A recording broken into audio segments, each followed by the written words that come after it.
Hello you, welcome back to my first video back in my New York apartment. I hope you are all doing well. I hope you've all had a fab February so far. For me it marks being and living in New York for just over a year, like a year and a month or something. I did think it was kind of too soon to do a lot of New York content. I really wanted to settle in and get a feel for everything before I started talking about it. So this is the first of my New York content this year, starting with what it is like to live in New York City. I adore these types of videos. I watch them all the time from all different countries because New York is not the only place that I want to live in the future, and I really enjoy seeing foreigners' perspectives on living in different countries, experiencing the culture, and just speaking on anything they might find odd to them, or generally just what the atmosphere of that country or city feels like. So that's what I'm doing for you guys today. I've got my little listy here, a little bullet point style of the kind of things that really hit me about living in New York. The first thing that struck me about New York, and I think it's what makes New York, is the people. The people are so friendly here, so approachable, and I'm Irish, so the Irish people are considered very friendly and approachable also, and I've tried living in places like London and I just didn't gel with that sort of more uptight vibe. Thankfully New York, it made it a very easy transition to move here because the people are just so friendly. They're up for chatting in public, you know, they're up for the banter. They're very theatrical people. Like, you'll just walk down the street, if something happens around you, or if you're carrying something that's interesting, or your outfit's cool, you get a compliment, you get a bit of banter out of them. And yeah, you can pretty much just go up and talk to almost everyone without feeling weird. On to number two, which is kind of related to people as well. It's that everybody here networks. It's a networking city, and when I went home recently for 2 months, I realized it's something that's been instilled in me now. You automatically, without even knowing it, you network with everyone you meet. It could be someone on the subway, it could be people you meet through work. Everyone is constantly networking. You know, you take every opportunity to get to know someone, introduce yourself that you can, tell them what you do, and you generally do stay in touch with a lot of those people. And it's amazing where you can end up here because there is so much networking going on all the time. There is so much opportunity here for work. Now, when I say networking, I don't mean friendships. Like, that is something that can be done here as well, but I'm more talking about like the career side of this, the professional side of this.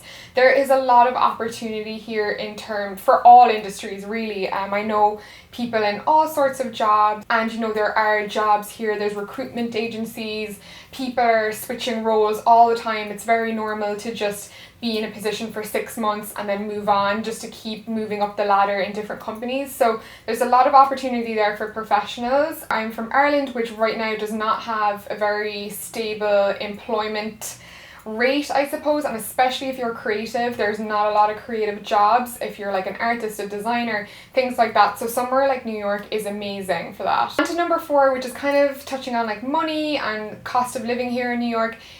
I feel like it's nearly impossible to save in the city, which is the reason that why I probably won't be staying here longer than 2 to 3 more years. I just feel like it's great to come here, and it's great if you really want to live and have an experience. It's a great city to come to, but it is constant grind, and sometimes I'm a big saver. Like, I always like to have like a good chunk of money aside for emergencies, and I feel like I just can't really do that to a great extent here. It's very hard to plan for the future, and especially someone like me who wants to start a business at some point.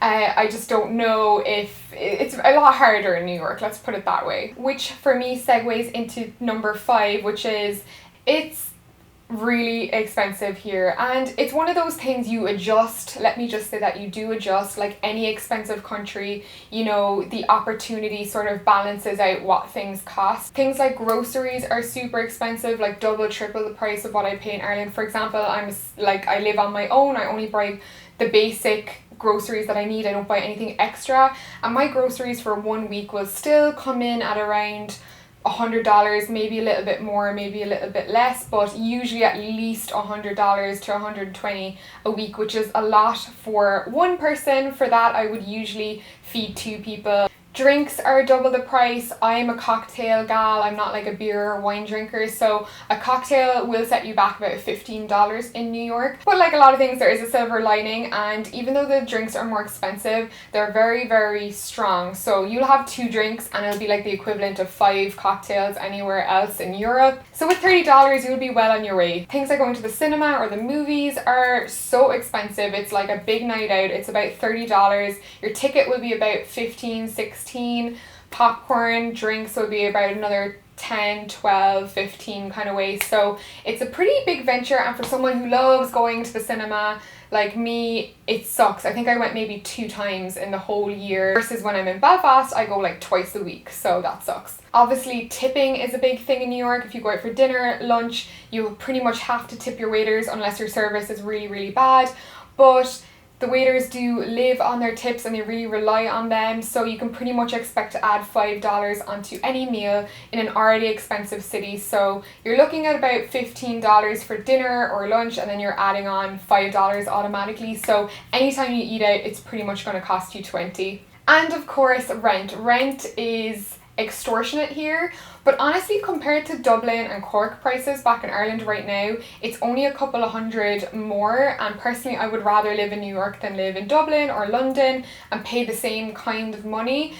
For example, 1 month that I pay rent here could get me an entire year's rent in my old flat in Belfast, which was a 1-bedroom. It was a very big flat for one person, and yeah, it was basically like the ground floor of a house. Obviously, Belfast, it is one of the cheapest cities that I've ever heard of living in. It's extremely cheap, but it was a big jump leaping from there to somewhere like here. But like I said, you just sort of make things work, and there is a lot more opportunity here, like I mentioned before. Number 6 is the food. The food in New York is amazing. It's sort of like the Europe of the USA, I guess. So there's just influences from everywhere. I now like Mexican food. I didn't like Mexican food really at home, but the true authentic Mexicans here are great, like fish tacos and all that good stuff. The Italian restaurants are amazing. So it's just super diverse, and there's different areas in New York that sort of specialize in certain foods. Like I think Astoria, it does really good Brazilian food, and there's just all these different nooks and crannies that really you just have to go and experience. And I find the best restaurants that I've been to are all ones that friends have brought me to. Like you can look on top 10 restaurants in New York all you want, but none of those places compared to the places that my friends have brought me. And it's always like so exciting when I find a new place to eat, because then I bring my friends there, and it's just a constant cycle. It's very exciting. Although I will say the biggest downer for a city with a lot of Irish people in it is that I'm very disappointed that Manhattan doesn't really have chip shops or chippers, fish and chips. That's like pretty much my favorite food. It's just a food that I always get excited over. And like a good chunky, like deep fried chipper chip is what I miss the most about not being home. Yeah, New York, you really need to sort that out, because your girl needs her authentic fish and chips, okay? The next one is you will never see a city with more dogs in it, which really is great for your mental health. Seeing a cute dog every day can take you from a mood down here to a mood up here. It's great. There's just dogs all over the place. It's so funny too, because I feel like everyone's dog really looks like it matches the owner's like personality and look. Yeah, it's definitely a dog city. Another thing I noticed about New York is it's not the most environmentally friendly, and coming from Ireland, which is a pretty green country, I feel like it does have good initiatives there. To coming to New York, where, you know, people's trash bags that are brought out for the garbage guys literally pile up on the side of the sidewalk on some days, and it's always the best day when they all get cleared, especially in the summer, because the roads stink, like the streets stink with like warm garbage in the summer, and it's so gross.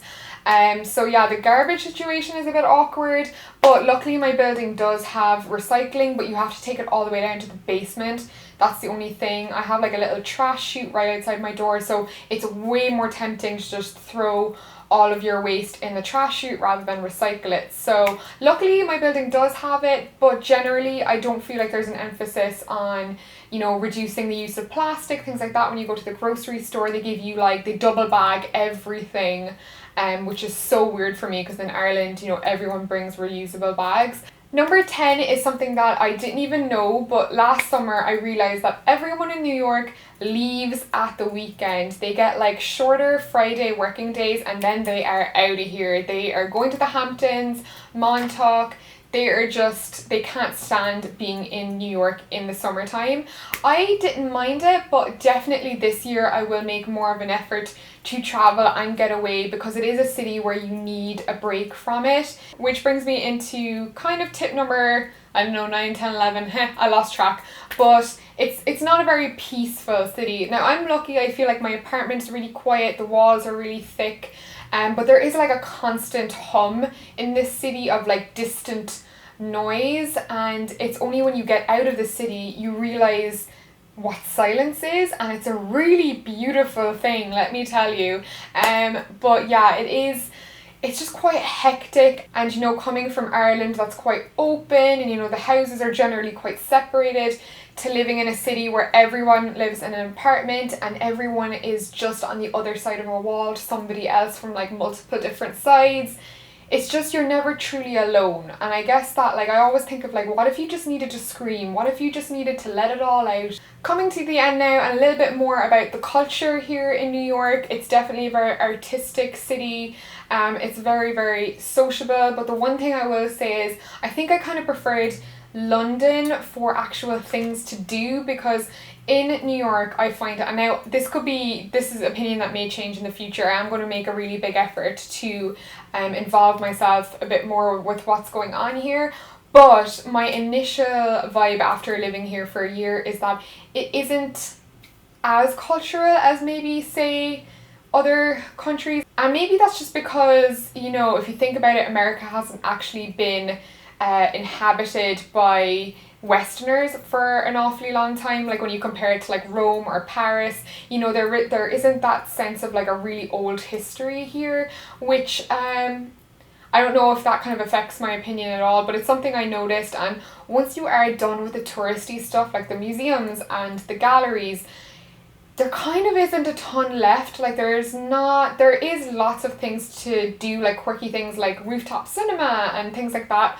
but I feel like cities like London have a lot more going on, whether it's like events or underground things. I just feel like it has a little bit more culture there. And for someone who doesn't drink an awful lot, like me, I don't go on like a lot of nights out, I definitely feel that because I like going to things. So yeah, but it is a very sociable city. I feel like it's a great city to be in if you are single, which I am not, but it's all about meeting people, you know, gallery openings, parties. It's that sort of scene. It's very kind of Sex in the City in that way. And a lot of you guys wanted to know that, like, what the vibe was like, the nightlife and things like that, from my Snapchat, because I did ask you guys what you wanted me to talk about today, and it is kind of very like Sex in the City. There's lots of like going for drinks. It's how people socialize here. Even for me, when I meet friends, we usually go for drinks and or cocktails or whatever, and I wouldn't have necessarily done that before. Lots of rooftop bars, so in that aspect it's very exciting. I think you can meet a lot of different people here from all walks of life. I might as well touch on dating as well. I might as well be married. I am in a long distance relationship, but I have a lot of friends that are single and I get to live vicariously through them and, you know, watch their Tinder shenanigans and, you know, talk to them about guys in New York here. And generally the feeling is it's very, surprisingly, it's easy to meet people in New York, but it's hard to date people in New York, especially guys, because a lot of them don't want to be in a relationship until they're like 35, and you know, it's very normal here to have an almost boyfriend-girlfriend relationship but actually not even be going out. That's kind of normal here, and have multiple, you know, people that you are sleeping with or whatever. That seems to be very, very normal here, to not be very settled. So that kind of aspect really wouldn't suit me at all. Kind of when I moved here, I was like, oh, what if I meet my big and someone sweeps me off my feet? But honestly, I just feel like my long distance relationship is easier. I'm very, very happy just doing what I'm doing. So yeah, that's kind of my overall opinion. So there goes the list. I hope you enjoyed my little review of New York and what you can expect here. I hope it was insightful. Don't forget to subscribe if you want to see more New York content from this Irish gal right here. I do all of the things, vlogs, fashion, a little bit of beauty. If you want me to do any New York specific videos, let me know in the comments below, as well as, I don't know, did you find out anything interesting from this video? I think a lot of people know the stuff about New York already, but I kind of just wanted to share it from my perspective, maybe confirm a few of those cliche things for you guys. So yeah,